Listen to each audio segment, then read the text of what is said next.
Hello everyone and welcome to Shelf Space. I'm your host Ross13 and today we are reviewing the Master Grade MS-07S Zagok. Specifically, this is Char's Zagok as seen in First Gundam, and that's right, I actually got this thing put together and ready for review pretty darn quickly. I'm kind of impressed with myself, to be honest. But before we take a look at the actual figure, let's go ahead and take a look at the box. So, we got the really nice illustration up front and center. It's taking out some poor gem there. It's got the, I call it old school style, but it was the current style when this came up, of the sort of impact letters that's being blocked by the illustration. So Shoki would be very upset with this. We got a regular Bandai red logo there, so I don't know if this was a reissue or just old stock or what, but it is what it is. And I don't know how well you can see it, but down there we have, let's see, this says 2003, which makes it one of the older kits that I've done on this channel. Okay, on this side we have some very cool photographs of the kit showing all the things it can do, plus its inner frame, as well as the pilot figure, or figures I should say, because it has a standing one and a sitting one. And it shows action pose, inner frame, pilot, marking. And hey, we can see the yen cost on there, 3,000. Don't know if I came close to that or not. Then, on this side, we have the same illustrations before, but we do have a clearer look at the name, and we have the bluefin sticker. Then on this side we have more photographs of all the things it can do: front view, rear view, head, cockpit, iron nail, backpack, flexible bellows rim, that's a weird way to put that, bottom view. That feels like something that could get me demonetized. Not that I'm monetized. Then on this side, same picture as the others, and wait, I'm not that channel. Okay, that's it with the box. Let's go ahead and take a look at the actual figure. And here is the big guy himself, looking all big and pointy, except where he's more rounded. And this was an interesting build. It went very quickly, particularly for a Master Grade, but maybe that's just because it's an older kit and the design isn't super complicated. But there was some weird things about it and some things that I did not care for too much. But we will get into that as the review goes on. First, let's go ahead and kind of look at articulation such as it is. It's very weird on this kit. I mean, he's got no head articulation because there's no head. It's all integrated into the body. Though, if you want, you can take off the top of him. Come on. Set that aside. And you can adjust the mono eye. Now, one of the first things that I did not care for, I don't know how well you can see it, there's a sticker for the mono eye, and it did not go on there nicely. Maybe I just did a really poor job, but it was all foldy and bad, and it's not going to stay on there. I'm going to figure something else out, maybe use some Gundam marker or some foil sticker behind it or something, but that is not going to stay like that because that's no good. This right here sort of gives you a taste of the inner frame that he's got going on there. But, so no head articulation. His torso does bend around quite a bit. Waist rotation is a little bit limited, but you still get more natural. So his arms, they connect to a ball socket joint in the shoulder, which allows for some decent rotation. You get some weird flex here, and there's little rubber tubes in there for tubing. And you have this sort of elbow joint here, which looks a little weird with the way everything goes, but it works. Gives you about 90 degrees, I suppose. And then each claw can open and close. I have them set up in the 4-claw version because that's what the instructions told me to do, but apparently you have the parts to do 3 claws if you wanted. So yeah, you can see how the waist rotates around. And I think I pointed this out in the unboxing, but he's got rubber bits in here. So like these black parts here and here are actually, I don't know if that's rubber or something similar to it, but they have those in there. I don't know if I necessarily like that it's like that, because I kind of worry what this is going to look like several years down the line. I have several Transformers with rubber tires where the rubber is actually split. So I don't know what's going to happen to this stuff in the long term. So posability at the waist and torso, not horrible. It's just the arms feel kind of weird. I mean, get the elbow there, can get some decent posing. And it's not like this thing was designed for dynamic poses.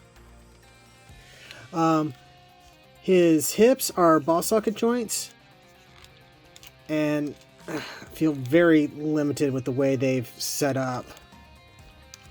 You do have a knee for 90-degree bend, and the legs do the same bendy thing that the arms do. Oh, and they're supposed to sort of compress. I don't know if I assembled something weird or it just doesn't work as well as it advertises, but it doesn't work as well as it advertises. The feet are very interesting to me. So you have a ball joint up here that allows for rotation and a little bit of movement that way. And then you have another hinge further down for the sole of the foot. So it kind of changes it gives it even more movement for an A stance. You can see some nice color separation there at the bottom of the feet. And he's got like rubber bits that you can barely see in there as well. Also, there's some rubber bits inside here. There's some inside the waist. Don't know how well you can see any of that. None in the shoulder area though. Oh, and you can open and close the vents a little bit, though they don't really hold up very well. These things were a pain to get in. Took me several tries, and then at one point one fell out of order, and so it was just a whole thing. And that's something. While the construction of this thing went very quickly, there was a lot of things that were very weird that I wasn't sure I cared for. And maybe that's just because this is an older kit. But like I said, these vents were assembled in kind of a weird way. It also means that the way I wanted to paint this thing, I may have to change, because I was thinking about having these be red, but I don't think I'm going to be able to get these out to paint them, and so I may end up doing the entire inner frame in red. I don't know. Oh, there is a opening cockpit, so I may actually paint a pilot figure and put it in there. Going to be a Federation one though, because it's not going to be piloted by Char. The way the arms and legs are assembled is very weird to get this bendy effect. And the arms aren't too bad. The tubes went where they wanted.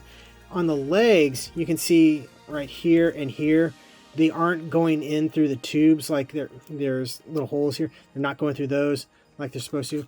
Also, you can see there's a little bit of weirdness going on this leg, in theory, if my lighting helps.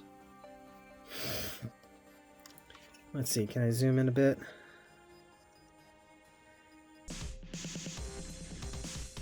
And what happened was I assembled a part upside down and ended up doing this on both legs actually. And the way it works is there's a part with little teeth that basically when you put it in, it's effectively stuck there and it's not really supposed to come off. So I had a ball joint that connects this part and this part upside down, and it meant that nothing was connecting correctly. And I ended up basically ripping things apart to get this thing taken apart and put back together. By the time I was done, I had to glue or use model cement to basically get things to hold back together. So there was a little bit of excess here, so I had to sand it off of the part there. Once I do some painting on this, which I still want to do, it's just going to be a little bit more of a pain. It'll probably look better. But between the use of the rubber parts and sort of the weird eye sticker and the way that if you assemble it incorrectly, you may not be able to get it apart cleanly, it's hard to recommend this thing. I like the build. The end result is pretty darn cool, but the hassle that some of these things put me through kind of turns me off a little bit. But for now, let's go ahead and compare this guy to some other kits. So to start off,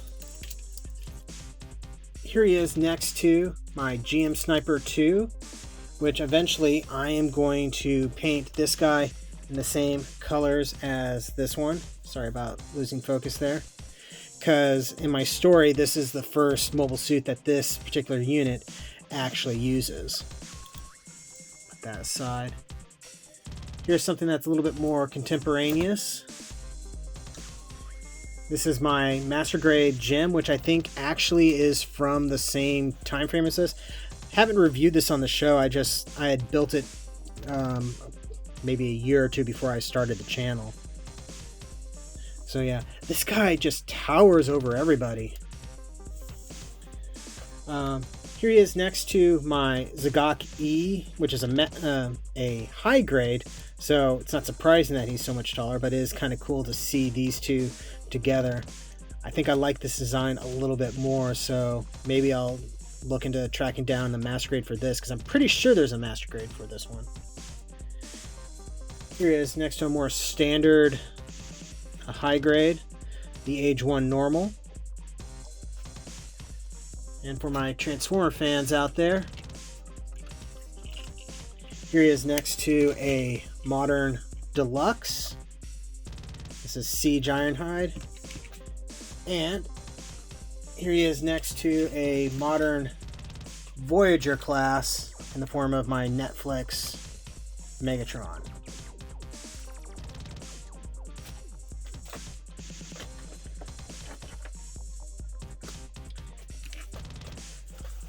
So yeah, it's a good looking kit. The build was interesting, but some of the trouble it put me through, like I said, I have a little trouble recommending it. So take that as you will. But yeah, that has been a review. Thank you very much for watching. Don't forget to like, comment, subscribe, all that fun YouTube stuff. Check the description below for links to my storefront where you can get official Shelf Space t-shirts and more. And yeah, thank you again, and I'll see you the next time you invade my Shelf Space.